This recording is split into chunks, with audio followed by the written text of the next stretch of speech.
शिवसेना हे नेहमी सक्रिय आहे.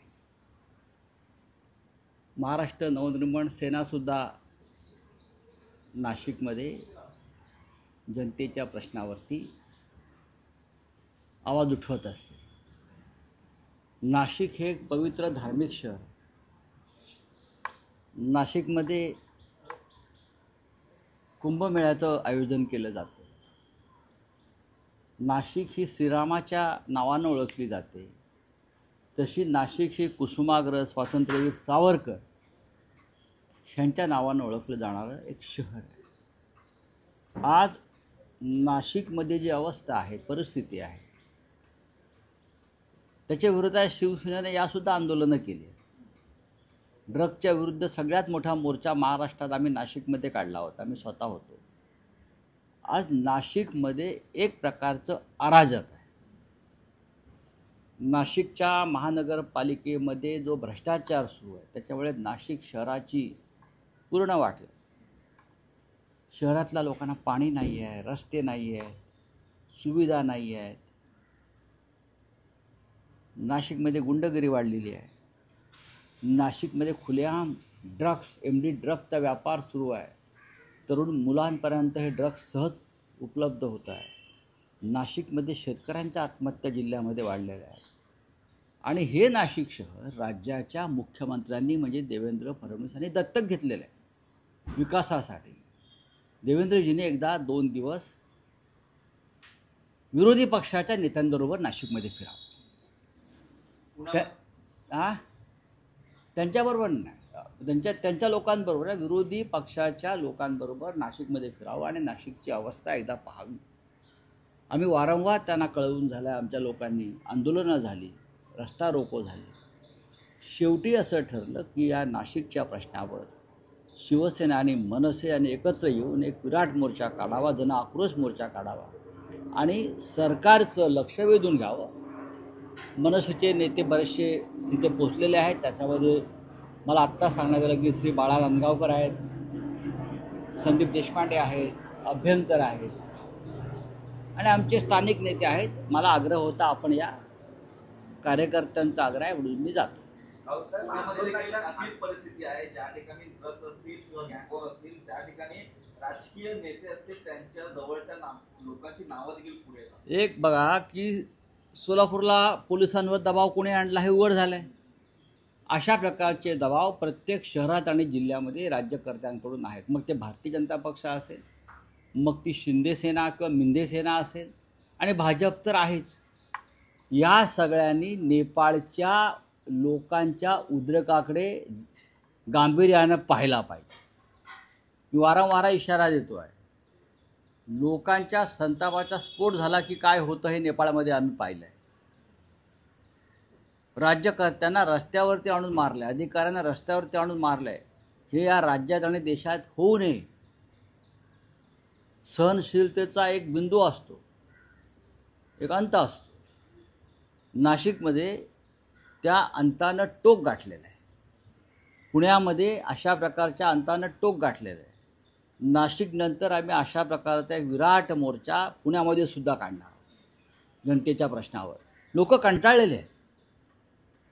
लोकांनी ह्यांना मतदान केलेलं नाही, पण व्होट चोरीच्या माध्यमातून हे लोक सत्तेवर आले आहेत आणि बेबंद आणि बेफाम झालेले आहेत. त्यांना त्यांची जागा दाखवावी लागेल आणि नाशिकनंतर इतर शहरामध्ये सुद्धा अशा प्रकारचे विराट मोर्चे, जन आक्रोश मोर्चे काढले जातील. शिवसेना आणि मनसे एकत्र आंदोलन करत आहे, मात्र युतीची घोषणा दसरा मेळाव्यात होईल का किंवा एक तुम्ही लक्षात घ्या की कार्यकर्ते एकत्र आल्याशिवाय अशा प्रकारचे आंदोलनं होत नाहीत.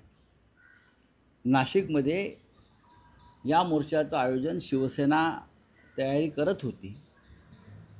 मग आमच्या लोकांनी असं सुचवलं शिवसेनेच्या की आपण मनसेलाही सोबत घेतलं पाहिजे, अर्थात घेतलं पाहिजे. आणि त्यातून मग शिवसेना आणि मनसेचा प्रचंड मोर्चा आज निघतो आहे. अशा प्रकारे इतर शहरातसुद्धा मोर्चे निघतील हे तुम्हाला मी सांगतो एकत्रित. कारण जमिनीवरची ताकद या 2 पक्षांचीच आहे आंदोलन करण्याची. थँक्यू. हैदराबाद गॅजेटवरून नाही, ते होऊ द्या, ते होणारच आहे. सरकार बघा, मुख्यमंत्र्यांनीच सांगितलेलं आहे की सरसकट हा शब्द वापरलेला नाही. मराठा समाजाला आरक्षण देताना काय गुप्त गोष्टी झाल्या ते हळूहळू आता बाहेर पडते. त्याच्यामुळे मला भीती वाटते की मराठा समाजाची फसवणूक झाल्याची भावना निर्माण झाली तर या राज्यामध्ये अराजक निर्माण होईल. सरकारमध्ये असं भुजबळ बोलतात की अराजकता त्या ठिकाणी निर्माण होईल. नक्कीच नक्कीच मला सारखं वाटतं या राज्यामध्ये जातीय अराजकता निर्माण होऊ शकते. सामनाच्या अग्रलेखात इथे घोडे बाजार म्हणून तुम्ही संशय केलेला आहे. आता असं हे मी सांगत नाही, आमचं म्हणणं नाही की असं काही झालं आहे. हे भारतीय जनता पक्षाचे आणि त्यांचे मित्र पक्ष सांगतात आम्ही कसे खासदार फोडले, म्हणजे फोडलेल्या खासदारातून खासदार फुटलेले नाहीत हे सांगतोय. उपराष्ट्रपती CP राधाकृष्णन हे घोडे बाजारातून झाले आहेत का? देशाच्या संविधानिक दुसऱ्या क्रमांकाचं संविधानिक पद आहे, सेकंड हायेस्ट कॉन्स्टिट्युशनल पोस्ट म्हणजे देशाचं उपराष्ट्रपती पद आहे. त्या पदावरची व्यक्ती घोडे बाजारातून जर विराजमान झाली असेल तर असं भारतीय जनता पक्षाचे मिंधे गटाचे लोक सांगत आहेत हे या देशाचं दुर्दैव आहे. आमच्या दृष्टीनं असं काहीही क्रॉस वोटिंग वगैरे झालेलं नाही. हा 15मध्ये डिस्क्वालिफाय झालेली आहे आणि काही लोकांनी मतदानावरती बहिष्कार टाकला. उपराष्ट्रपतींची आज शपथविधी आहे, त्या ठिकाणी जे पक्षाकडून समर्थन आहे केंद्राच्या सरकारला ते सर्वच पक्ष पाहायला मिळतात, परंतु स्वतः अजित पवार आहेत ते उपस्थित या संपूर्ण कार्यक्रमाला असणार आहेत. या संपूर्ण असं आहे की उपराष्ट्रपती पदाच्या शपथविधीला अजित पवार उपस्थित राहणार. यात नवीन काय मोठं काय क्रांतिकारक गोष्ट काय? ते बहुतेक उपराष्ट्रपतींना महाराष्ट्रातल्या परिस्थितीविषयी कल्पना देतील की आम्ही लोक कसे पोलीस अधिकाऱ्यांना दम देतो, आम्ही कसा पोलिसांवर दबाव आणतो, संविधानिक पदावरील व्यक्तींनाही कसा आम्ही दमात घेतो, याच्यावर दोघात चर्चा होऊ शकते. चला छत्रपती शिवाजी महाराजांच्या नावाचं रेल्वे स्थानक होतं, त्याचं नाव बदलून सेंट मेरी रेल्वे स्थानक. असं कुठे झालंय? कर्नाटकामध्ये मुख्यमंत्र्यांनी अशा आदेश दिले. मग आमच्या राज्याच्या मुख्यमंत्र्यांनी त्या संदर्भात आवाज उठवायला पाहिजे. जर तिकडल्या मुख्यमंत्र्यांनी छत्रपती शिवाजी महाराजांचं नाव बदललेलं आहे, आम्ही तर आवाज उठवूच. तसं असेल तर या राज्यात हे सरकार काय करतं? या सरकारनं इकडल्या काँग्रेसच्या नेत्यांनीही,